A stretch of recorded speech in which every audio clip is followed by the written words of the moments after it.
Good afternoon everyone.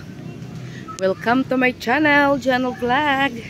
Good afternoon mga brother and sisters and everyone.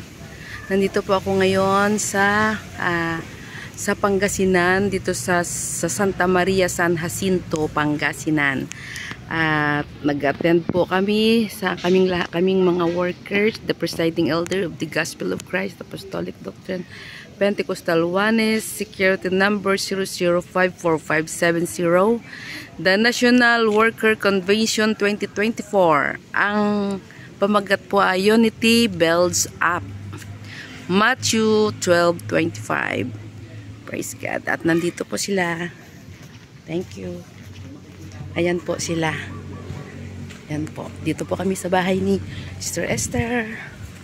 At ito po yung aming yan po. Ito po kami. Ito po yun.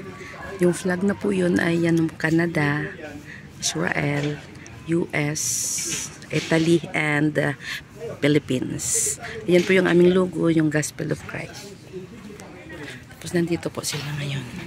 Nandyan po sila. Ayan po. Ayan po sila. Ayan po.